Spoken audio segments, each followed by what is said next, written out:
Hi, this is Kanaya, and today I'm going to read chapters 13 to 6 through 16.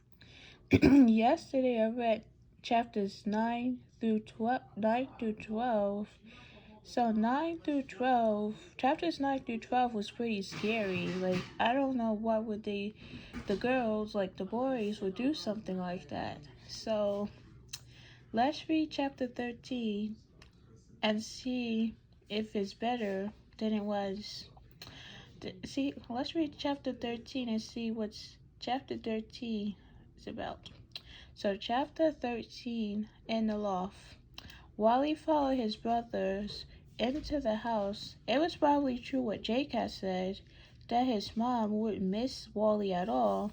She missed Peter being the youngest, and Jake and Josh being the oldest and twins at that. But Wally usually got lost in the shuffle.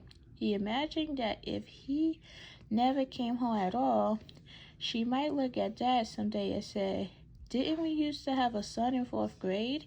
I wonder whatever happened to him." And Dad would say, "His name was Wally, wasn't it? Or was it Winston or Warrant? I've run the bathwater, Peter. I've run the bathwater, Peter," said Mrs. Hatfield called.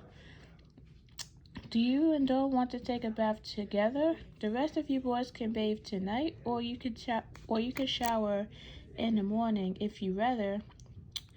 If you rather, we'll shower in the morning," said Jake.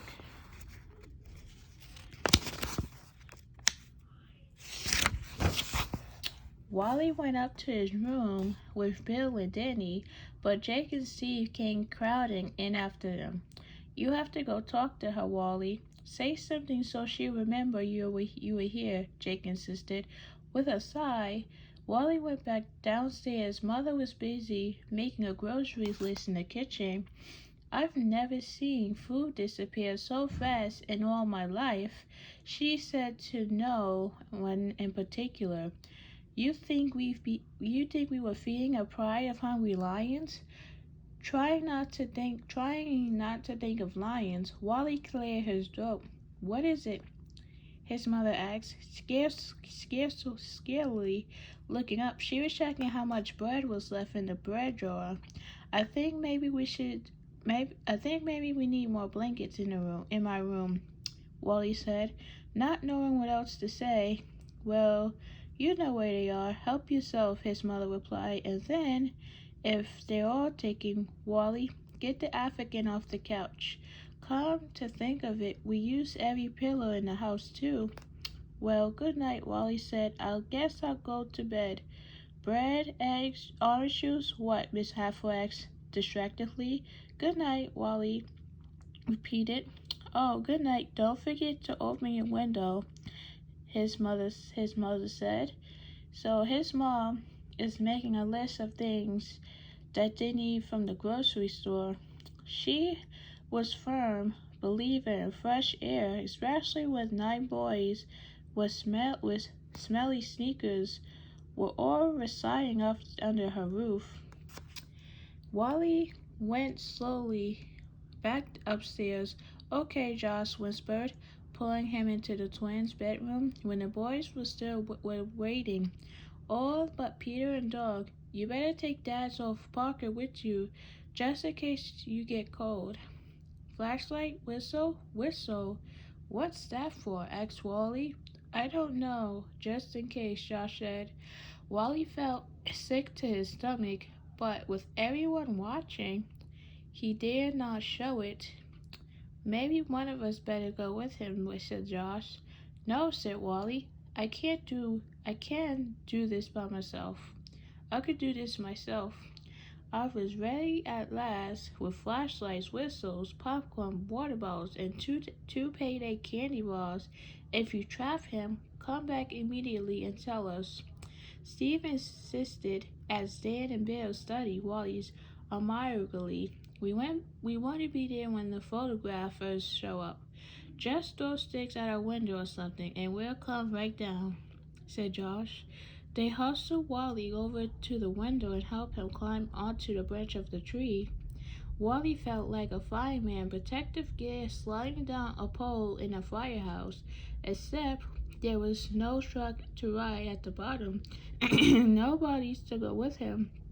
He was wearing so many clothes to keep warm that even if the Koga did show up, Wally could hardly run with 2 pairs of pants he had on and the 3 shirts, the heavy socks. And the clouds was streaking across the sky, blowing the March wind, and once in a while the moon shone through. Wally crossed the bridge, his hockey boots making throws strug on the boards, and a phrase kept ringing in his head. We who are about to die to salute you. He wondered where it came from. Then he remembered it was what Roman gliders were supposed to have said to the emperor before they fought in the Colosseum, or right before they faced the lions. He wasn't sure which. Every snap of a twig, every swoosh of a branch overhead sounded like a Koga to him. Sound of Koga might make if it was stalking him. He had no business in the world being out here at night alone, he knew, but how could he back out front of the Bensons? As he started up the hill towards the garage, he thought for a minute that he felt the breath of a Koga on his neck. He reeled about, gasping, slapping at the air, only to discover that a piece of the lining of his dad's wood hunting cap was dangling down his neck. The light from Beth's window illuminated the ground beyond the house, and he knew he was supposed to wait until the light went on and off 3 times before he left and loafed and hunkered down on their back porch. One of the 2 garage doors had been plopped open with a brick so that it wouldn't bang in the breeze. Mr. Marley's car was parked outside under the sycamore. Wally could still smell the KFC as he entered, and he wished he had a piece of it now. He thought for a minute of rummaging about in the sack there on the floor to see if he could salvage something, but decided against it. Laboriously, he climbed the rungs to the loft and lowered himself and the bulky clothes onto one of the cushions. Lying on his back, he turned on the flashlight, and directly the beam at the low ceiling, he made larger and larger circles, then reversed directions and spiraling downward, making the circles smaller and smaller. When he tired of that, he turned off the flashlight and rolled over to his stomach, watching the windows off the Molly's house. It seemed weird that only a year ago he has been hanging with the Bensons up here, and now the Bensons were over in his house, in his room, and a bunch of girls were in the Bensons' bedroom. And here he was at 10 o'clock at night, waiting for the Koga to show up on Island Avenue. Was he nuts or was he nuts? So now he's waiting for the Koga to come on Island Avenue, which I have no idea. He thought again about school. The week was almost over, and he hadn't come up with one idea of what he could try that he'd never done before. Well, at least he was doing something that was half crazy. Even if the Koga didn't show, he was probably the only boy in his class who had spent spring vacations waiting for it. But how could he write about that? One by one, the other lights began to go off in the house, until only the light from Beth's windows remained. Wally expected one of the girls to come out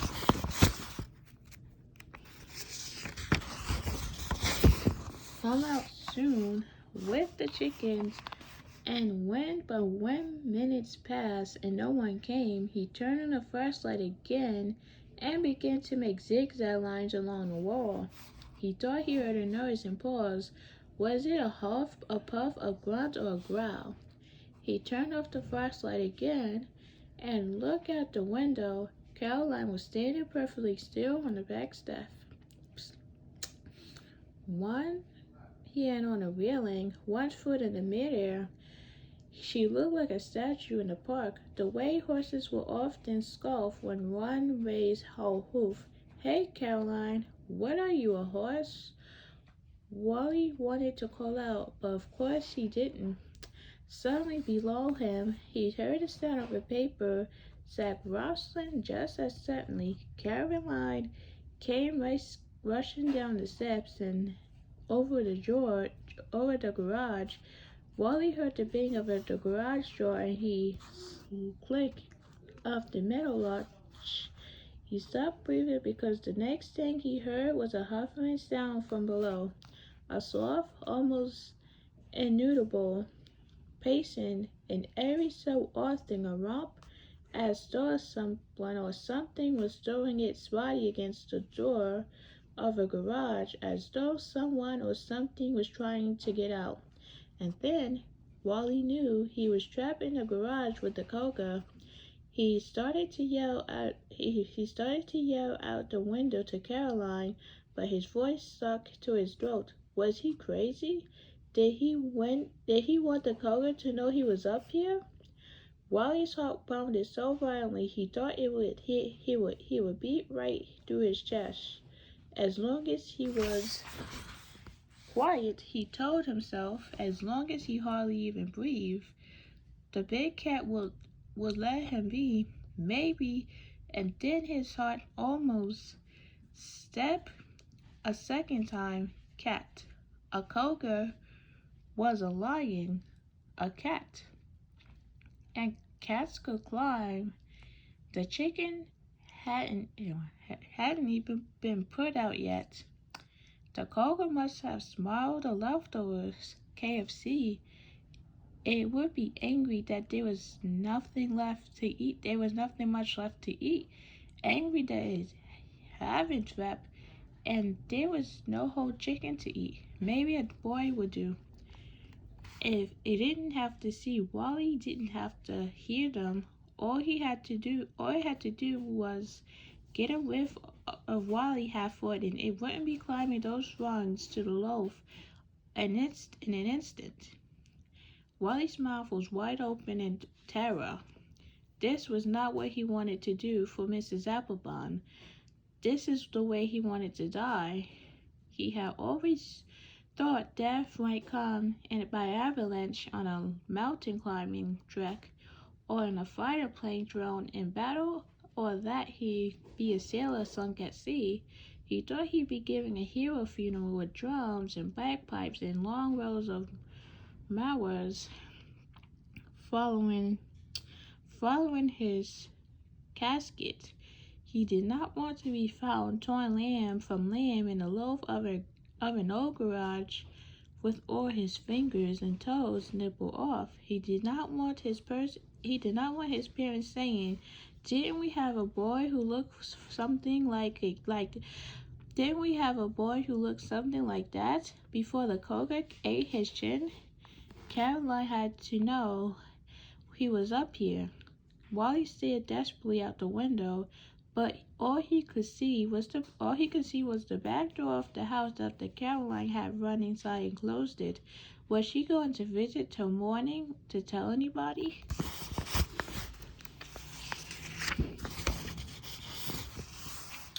Woo! Went the sound from below. Huff, huff, huff. Womp, womp, womp. Wally closed his eyes. We, who are about to die, salute you. So, chapter 13 was pretty crazy. Like, he's waiting for the Koga to get here, to get to Allen Avenue, and everything else. So, let's read chapter 14 and see what happens. So, chapter 14, 911, or 911. Caroline banged the door shut behind her, her heart exploding in her chest, her eyes huge. Should she get Eddie, tell her father, or call 911? What? She didn't do any of those. She screamed. She just opened her mouth and let it loose with the most piercing, ear-splitting scream she could manage. Then she took a deep breath and waited. She didn't have to wait long. There was a 2 or 3 second pause, and then the house was filled with the second of running feet. Caroline? Came her father's voice from upstairs. Where are you? What happened? Where are you? What happened? In panic, Caroline screamed again. Caroline, cried her mother. Hey, Caroline, what's the matter? Yelled Eddie. And then they were all flocking into the kitchen. So let's see. So the mom is calling, the father's calling, Caroline, and see what was going on. This is no good at all. This is no good at all. So let's see. The Coca, Caroline gasped, is in the garage. What? Cried Coach Molly. Where's Wally? Asked Beth. He's in the garage too, said Caroline. What? Their father? Yelled their father. He ran to the back door and peered out the window. The garage door was closed. The night was still. He turned around and stared at Caroline. How do you know? I saw it go in, and it shut the door behind it. Wally's in there, up in the loft. Coach Molly grabbed his jacket and then Eddie's baseball bat lying next to the door. Gene, call 911. He's instructed, and opened the back door. Wally, he yelled. Wally, no answer. Coach Molly whirled around and faced Caroline again. What is he doing in the garage at this time of night? What is he doing in the garage at this time of night? Waiting for the Coca, explained Eddie excitedly. If we were trying to catch it, and we did. Girls, cried her mother. There she was still speaking into the phone. Yes, 611 Island Avenue. We have a boy trapped in the garage with a Coga. Yes, a Coga. Oh, please hurry, she hung up. So, he's in the garage waiting for the Coga. He's stuck in the, so now, he's stuck in the garage, and now, they try to figure out how did they get him out? They're trying to figure how did they gonna get him out? So Wally, Miss Molly yelled again, standing in front of the clearing between the house and the garage, and a face appeared at the low open window. Wally, everyone cried at once. Wally came from inside the garage. Womp came from inside the garage as the Coga threw his weight against the door. Womp, Dad, cried Beth. What if it gets out? What if it gets me? Croaked Wally in the stage, whispered. Can you get me down? Don't drop, Miss Molly warned. It's too far, Eddie. Get the tall step ladder. It's in the garage, said Eddie. The folding ladder? She nodded. It was the distant sound of a siren. The police are on the way, Miss Molly said. Can Cogas climb ladders? Wally asked plaintively, because if they can, it's gonna come up here. Do you have anything you could put over the open to the loft, Wally? Mr. Molly said. I already put a window screen over the hole, but it doesn't fit, Wally said, and leaned even further out of the window. Don't drop, Coach Wally called again. Here are they now.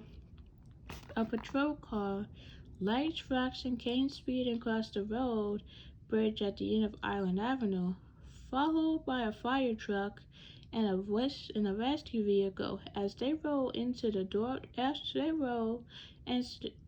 driveway, lights came on in the neighborhood house.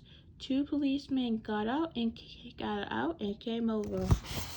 kind of scary. So, you sure you've got the Koga in there, one asks. I'm not sure of anything, but my daughter says we do, and there's a kid up there who needs to come down, Coach Molly said, pointing towards Wally, who was now sitting in the window ledge, one leg dangling over the side. Whop Dump came from inside the garage, followed by loud huffing. Please, came Wally's primitive cry. Get that kid down, the policeman said to the fireman. They removed a ladder from their truck and braced it against the side of the garage. Another car pulled up and Todd Halford got out. Hey Tom, you the sheriff deputy tonight? One of the policemen called. Yes, yeah, I'm on duty, Mr. Halford said. What have we got here? What's this about a Koga? Girl says she got a Koga trapped in a garage, and there's a boy in there with him. We're getting him out. We're getting him out right now, the second officer said. Mr. Halford looked over to where the fireman was pulling up the ladder. His mouth dropped. Wally, he said. Dad, said Wally. Mr. Halford ran over to the barn and stood staring up at his son.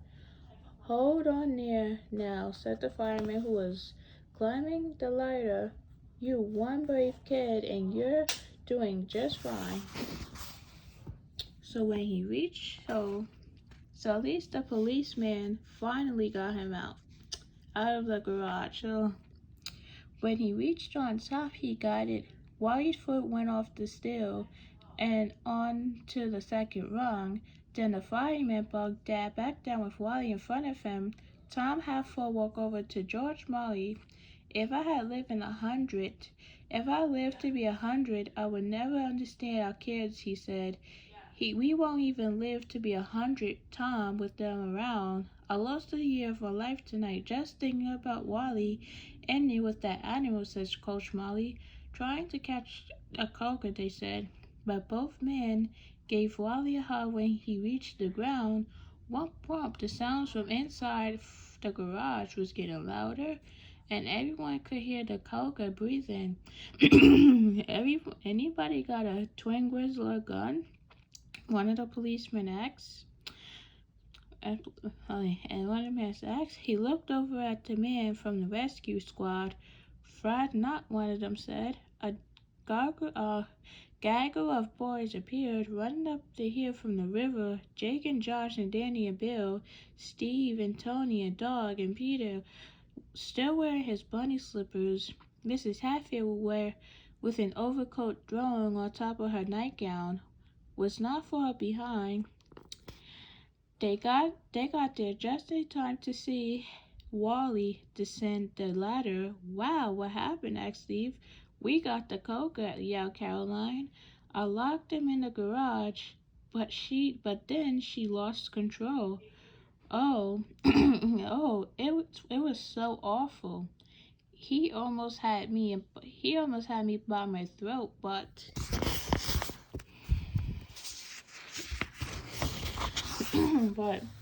Caroline, Kenneth, warned Eddie.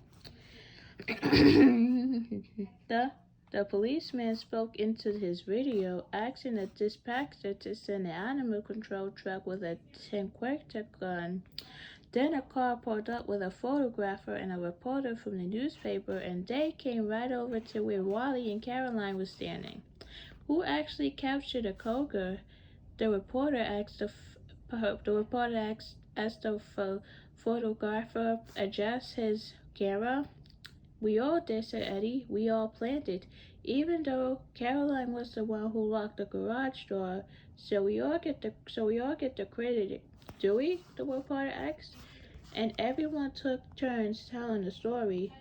The photographer arranged the 12 kids in 2 rows outside the door of the garage and took a picture, then another, and another, and asked the Halfords and Mollys for permission to print them. I guess I can speak for the Bensons, since we've got their boys for the night, Miss Halford told them. Whomp them. So they finally got the cougar and locked him in the garage. That's good news. They were all proud of what they did. So okay now. So at the garage then, the animal control truck pulled up.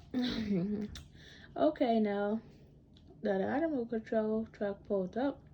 Now I want everybody up on the porch, said one of the men from the truck after talking with the officer. I'm going to go up the ladder into the loft and see if I could fire a tranquilizer from up there. I need you officers to cover for me in case when we open the door later, the cat's not down. Up the man with a tranquilizer gun, and for some time, nothing happened. Can't get him out of my sights. He called out to fire a man who stood on a ladder outside the loft window. Keep pacing. He's nervous, all right. All right. Finally there was a pop as the gun went off. Got his side, the man called, and then a few minutes later, okay, he's down. You can open the door. Caroline and his sister stood behind the railing of the small black back porch with the 9 bars from across the river. When the garage doors were open at last, out came the cargo carried in a slung by 4 sturdy men who placed it in the back of the panel truck. Everyone steamed off the porch to see the Coker, and the Hatford and Benson boys went down the line, giving high five to all the Molly girls. The Molly girls went down the line and giving high five to all the guys. Do you think we know even 1/10 of what these kids are up to half the time? Miss Hatford asked Miss Molly. I doubt it. I don't think I want to know, Caroline's mother replied. How do they think of these things? How can they possibly get into so much trouble without our knowing? Without our knowing.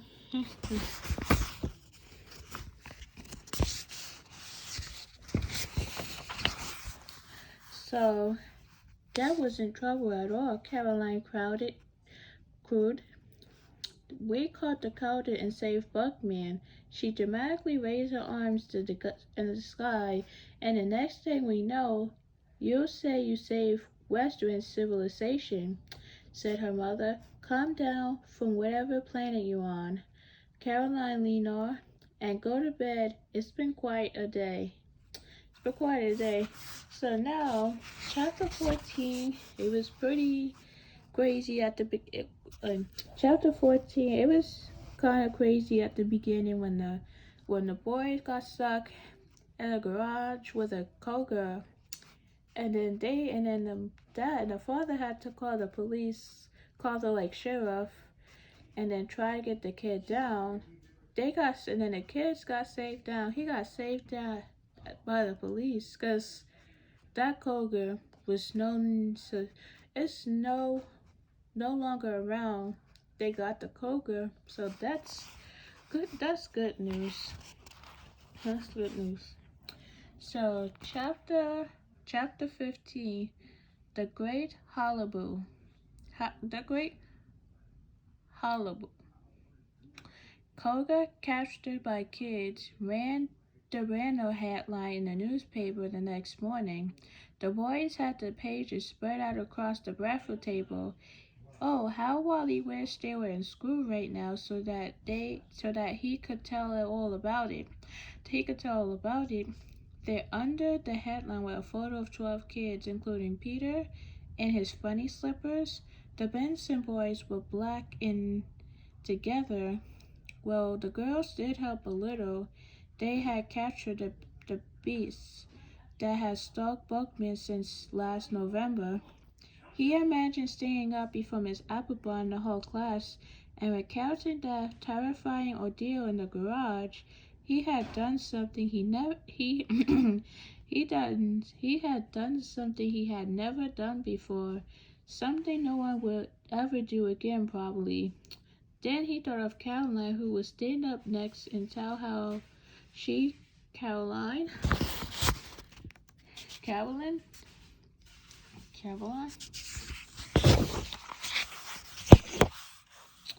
Lenore Marley, Malloy, Lenore Malloy had captured a beast single-handedly, and his own part didn't seem quite so wonderful. Man, oh man, oh man, said Steve. I wish this story would make the paper down in Georgia. Wouldn't we be something then? Hey, look at the grin on your face, Danny said, rubbing Bear they studied the photo. And you weren't even there when the Koga was caught. Well, neither were you, Bill shot back. Well, but we were all in on the planning, we all we all get the credit, said Tony. It was my idea in the first place, said Steve. They all had read the story, but Miss Highfield read it again, and this time aloud. Policemen, firemen, rescue squad, and animal control officers were called to the residence of George Malloy, 611 Island Avenue, last night when one of his daughters trapped a cougar in the garage. A fourth grader, Caroline Malloy, 9, witnessed the cougar entering the door of the garage on a property they rent from the Bensons and locked the animal inside. Wally Hatford, also in fourth grade, was in the loft of the garage at the time and had to be rescued by a fireman. Jack Werner of Animal Control, and then into the loft through the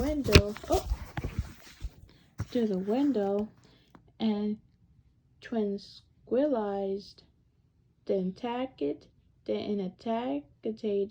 animal and telegated animal.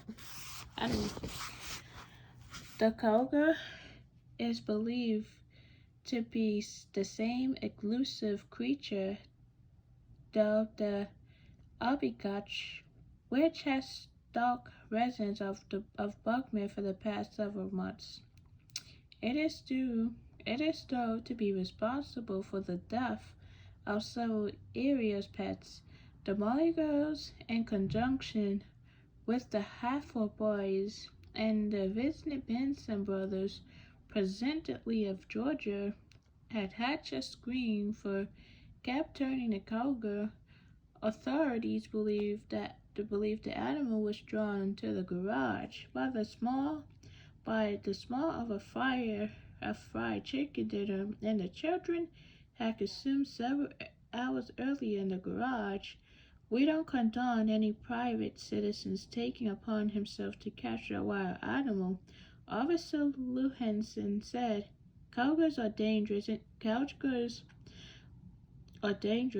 and although they usually live solitary lives and keep their dentures from humans, more and more wild animals are roaming closer to town as man and coaches to their natural habitat.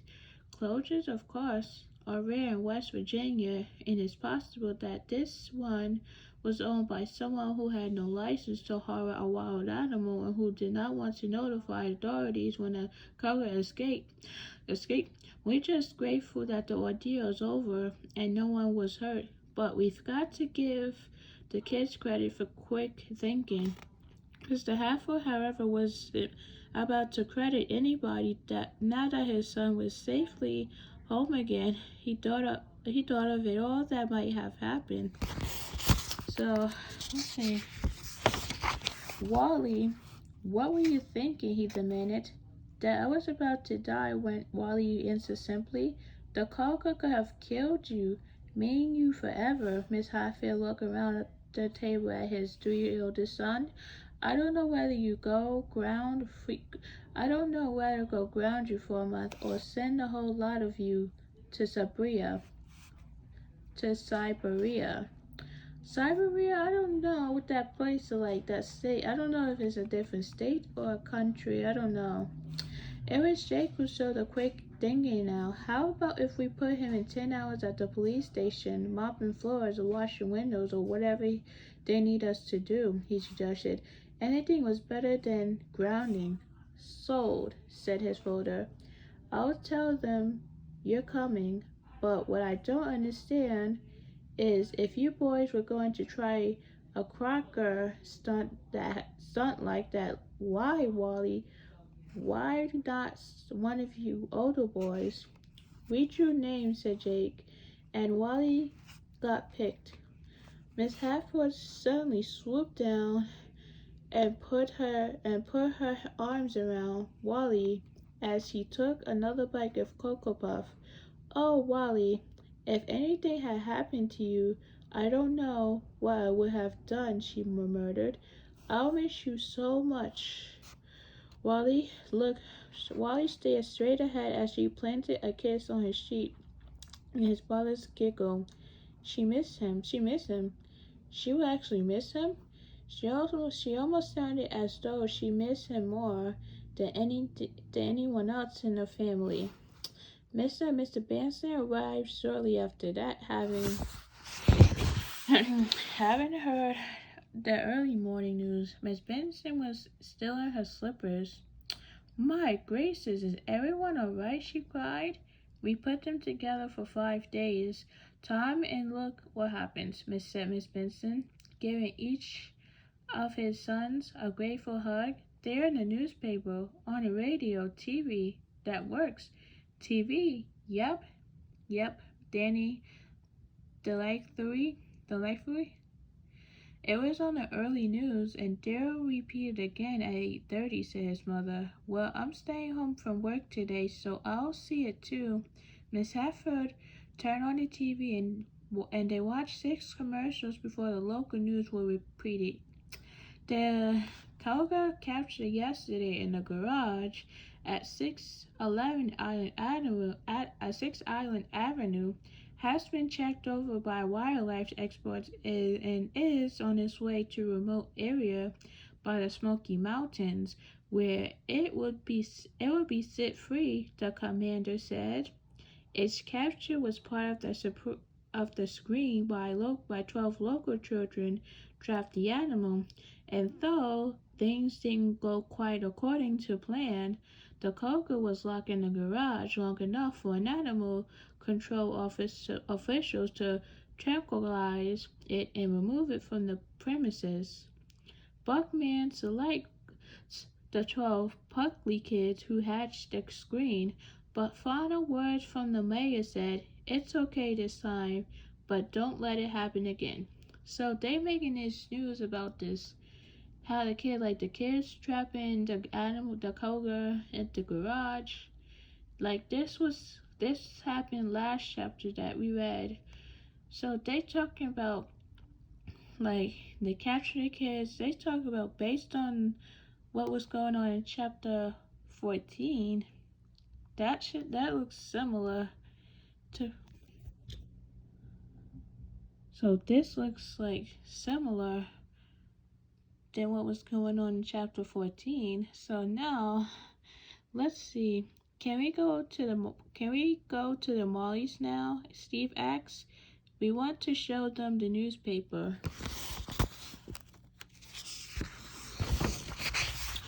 The Mollies read newspaper too, you know, Miss Benson said. Why don't we take you kids to the movies? We rather see the Mollies, said Tony. Then yes, by all means, go, Miss Hatford said, glancing at the continuing rain outside the window, and then to Mr. and Mrs. Benson she added, They are so wired this morning. I won't be able to keep them in the house. Please stay and visit. We can have the kitchens all to ourselves. Grabbing their jackets, and the boys ran outside into the messy room and headed for the book fridge. The water has been rising in the Buckman's River and was only 6 feet below the bridge. If it keeps raining like this, the river will flood, said Danny. Remember that time it got up almost as high as the footbridge? Come on, Steve said. I see the girls outside." Indeed, the Mollies were waiting for them, standing out in the yard in their yellow slickers. They looked like crossing guards, Wally thought.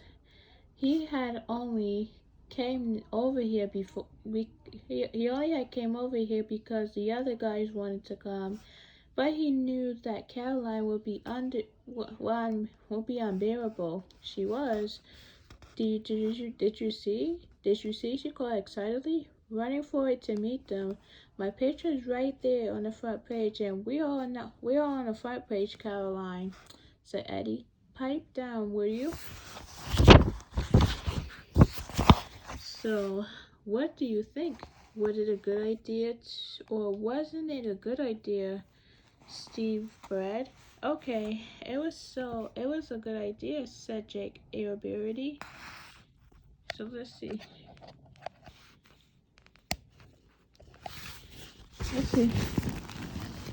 So, okay, it was a good idea, said Jake irritability. Now Steve was getting unbearable. I didn't even get a chance to put the chicken out, said Eddie. The Coco must have been really hungry to go for those leftover food scraps and bones.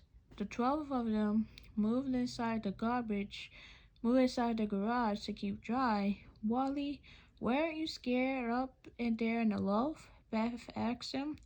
"I would have been terrified." "Oh, I don't know," said Wally. "I figured I'd get down sooner or later." Weren't you scared, Caroline, when you shut the door?" asked Bill. Caroline dramatically placed her hand over her. "Absolutely, positively terrified," she answered. "My entire life flashed before my eyes. All the roles on Broadway I would never play. Do it for good of Buckman, I told myself, even though I might be clawed to death." "Oh, brother," murmured Tony. Murmured Tony. All the day, neighborhood kids came by the garage to see where the Coco has been trapped. They wanted to climb into the loft to see what Wally had been hiding, to see the window where the animal control man had climbed inside.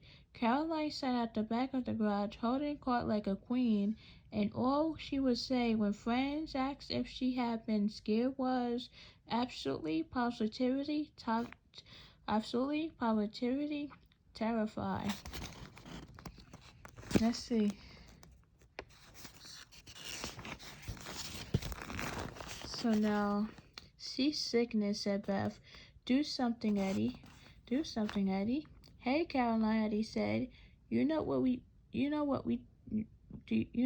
just found out? You have an RN disease. Anyone who is anywhere near a wild animal like a cougar is susceptible to an airborne virus. That's something federal. You are probably closer than anyone." Oh, Caroline stopped bragging and stared at her sisters. "I wasn't as close as the animal control people. They've all been vaccinated against it," Eddie said. "You weren't." So Caroline's face paled. "What are the symptoms?"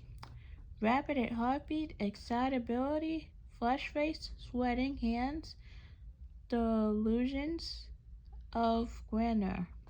"Oh my gosh, Eddie, what will I do? How will I know if I've got it?" Caroline cried in alarm. "You have to go to the hospital and get a bunch of tests.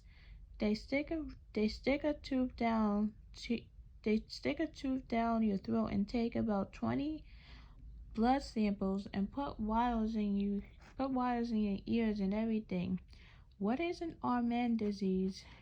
Caroline asked quickly, getting her feet and ready to run inside the house. "Running mouth disease," said Eddie, and everyone laughed. Caroline glowered at her sister and sat back down with arms folded across her chest. Wally laughed too and looked around at the guys. glad it was all over and they could enjoy the rest of the spring vacation. The boys were sitting on one side of the garage, the girls on the other. All except Steve and Eddie, they were sitting together side by side, and they were practically touching. Wally noticed after all this, one of the Bensons had fallen for Eddie Malloy. He couldn't believe it.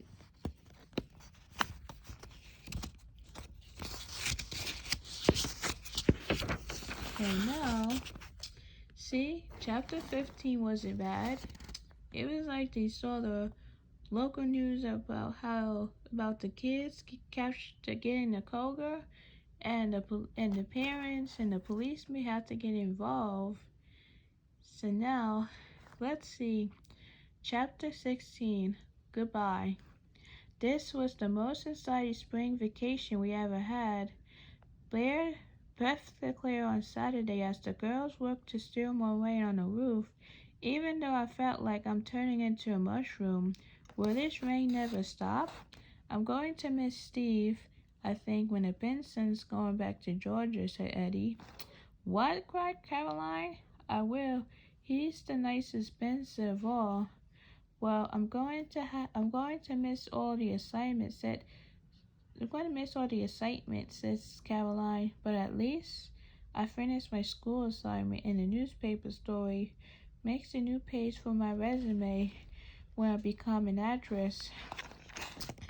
Then they'll see that I can play incredibly brave roles on stage. I'll bet I'm the only girl in the whole United States who ever locked a Koger in the garage. I don't know about that, but I'll bet you're the only girl in the whole United States who goes around bragging so much about it, Beth told her. You don't understand, Beth. Actresses need all that attention they can get to stay in the public eye. It's not wrong to go around tooting in my horn, but you don't have to lean on it, said Eddie dryly. The girls had scarcely brushed their teeth when there was a knock on the back door. Eddie opened it. Steve, she said. He smiled shyly.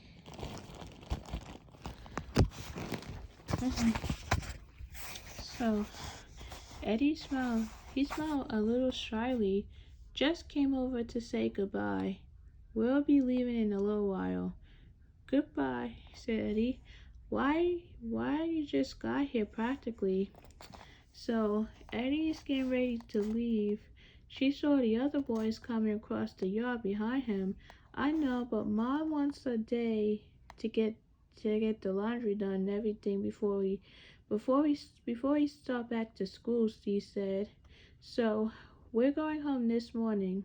Eddie and her sister stepped out on the back porch.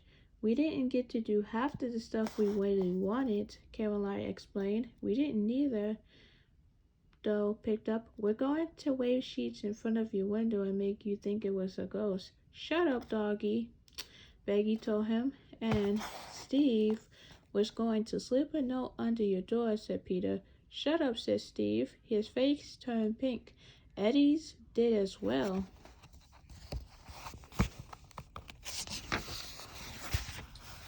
Have you decided whether or not to move back to Buckman? Beth asked Tony. I don't know. Dad hasn't said. What about you? We didn't know neither. Maybe it depends on what your dad does, said Beth. I guess there's not room for 2 baseball coaches at the college, said Eddie. What they should do is start a baseball team or something. Yeah, said Steve. That would be neat. There was a blast from a barn across the river. We've got to go, Tony said. He looked at Jake. You guys better write to us, okay? Yeah, now that we're not met. Now that we met the Whopper. the weirdo and the crazy. And wait, you have to keep us posted on what they do, said Danny. And he and Betty grinted. That's us, I suppose. Ha ha, said Eddie. I hope you make the team, Eddie, said Steve, smirking at her. I'll write you if I do, she said. I hope you don't hear any more ghosts, Beth, said Tony. Hope you get le- I hope you get learned, grits, Caroline. And can't talk for a month, said Bill. The boys left, so did Caroline. The horn sounded again, and the Benson boys set off down the hills beside the Halford. I never thought I missed those guys, but I will, said Beth. I never thought I missed boys at all, but I do, said Eddie. So it says, but isn't it nice just to be sisters again and not have them coming over every day, climbing all over the loaf and tracking mud on the porch with their stinky shoes, said Caroline. No, answered Beth and Eddie together. That night Caroline laid in bed thinking about school and about how she might be the extra to describe for the class, how she would be caught the cowgirl. I know, she thought. Willard and I can do it together. He stand up on Mrs. Applebaum's desk and pretend it's the loaf, and I'll be down below. She felt herself drifting off into a dream about the Cove Girls and firemen and Wally Hatfords when she suddenly heard a tap, tappity, tap, tap, tap, tap, tap. She opened her eyes. Tap, tap, tap. It came again. Caroline turned and looked at the clock. Almost midnight. Tap, tap, tap. The noise was coming from the wall. Coming from the wall behind her bed. Caroline get up and put her mouth to the floor. Register. Okay, you guys. I know you're down there, she called softly. Tap. Tappity tap. The noise continued. Bolder now because of her encounter with the cowgirl, Caroline decided not to tell her sisters but to investigate on her own. Undoubtedly, one of the Hatfield boys had crawled back through the basement window as Tony did before, and was tapping on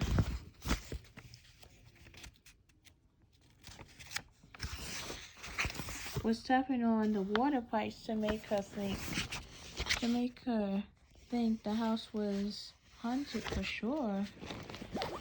So she slipped into the hall and down the stairs and got a flashlight from the kitchen.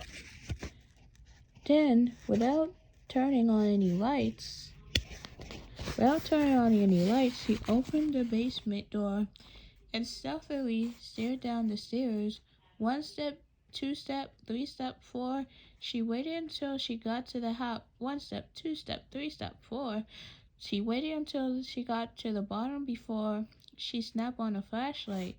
The furnace pipes made ghostly shadows on the walls, like long fingers against the cinder block. I know you're down here, Caroline repeated, a little less boldly than before. Holding a flashlight out in front of her, she began moving around the corner, the basement towards ping-pong table, step by step, closer and closer. When she got right over to the table, she directed the beam of the flashlight towards the basement window, closed, locked. In fact, she turned slowly and pointed the light in all directions, but she saw no one at all. Tap, tap, tap. She could still hear the ghostly tapping from somewhere. Then she heard another sound. Footsteps, the creak of the floor above. Step by step, closer and closer. Now the footstep was crossing the kitchen floor. Now they were at the door of the basement. Now they were coming down the basement step. Hello, screeched Caroline. Good grief, called her father. Caroline and Nora, what in the world are you up to? Oh, so they talking about this ghost thing from before. This ghost thing. So now let's see. I don't even know. Let's see. So now they're crawling. So let's see. So step by step.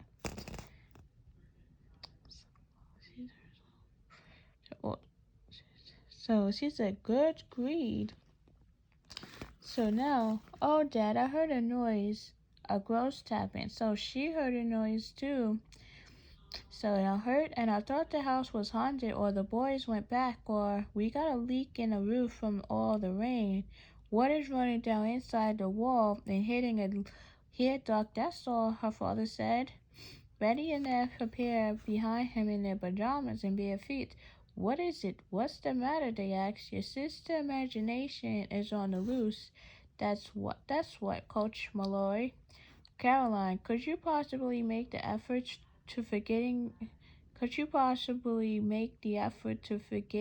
about the ghosts for one night? It would be easy, said Caroline.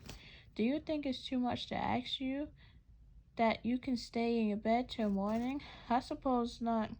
Do you think your father could have one night of peace and quiet before spring vacation ends? He asked. I'll try. Then get the heck back. Then get the heck to bed, said her father, and she did. And Monday morning, Wally came out of the house with his brothers and found the Molly girls waiting for them at the end of the bridge.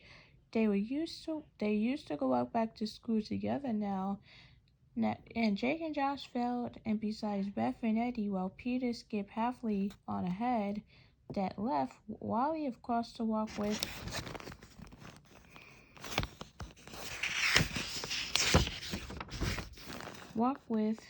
Caroline, who had a sickening smile on her face, a scary smile. A sickening, scary smile that could mean only one thing, trouble. Trouble. Good morning, Wally, she said, moving up beside him. No, said Wally. What is it? No. I have an idea for our spring assignment, and I'll bet you guessed what it is. The answer is no, said Wally. Everyone's going to ask you about it anyways, so you might as well get up and tell the class. No, said Wally, but even then he knew he was doomed. We're not just telling the capturing the Coca. Wally will show it. We use Mrs. Applebaum's buff. We can use Miss Applebaum's desk for the loft, and I'll be down below, and maybe we can get Peter to be the Coca. And we who are about to die. Who are we about to die to?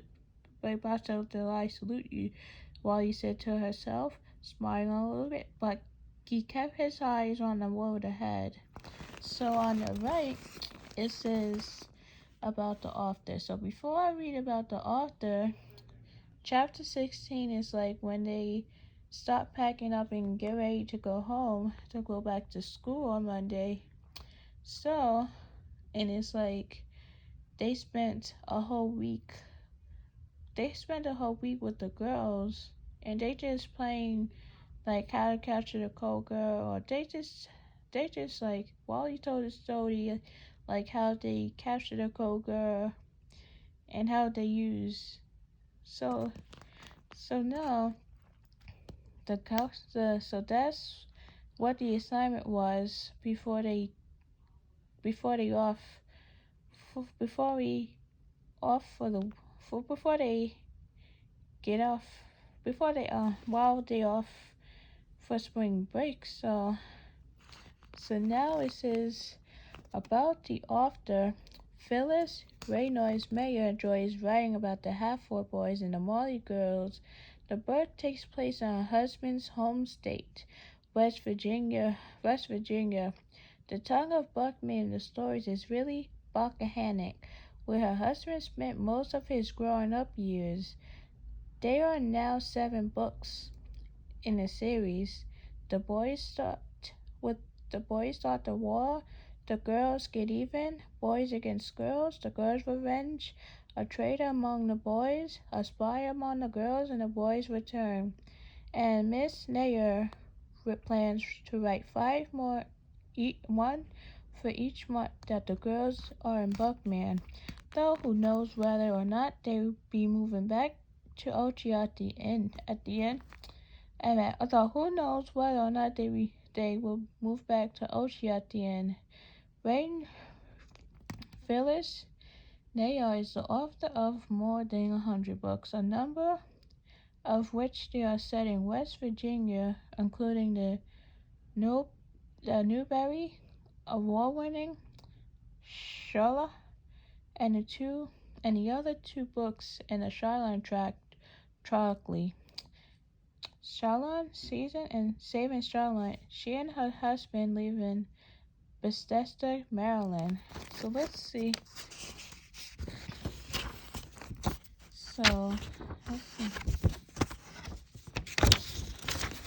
So these are all the books that he wrote. So these are the books that he wrote. So now this is it for this book. So now, if you didn't, so hopefully you enjoyed this video. So any questions based on the chapter we read, you can let me know in the comment section.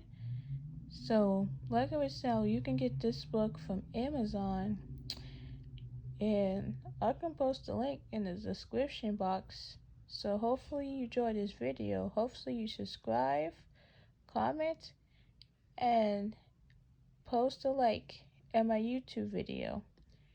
Thank you guys for watching.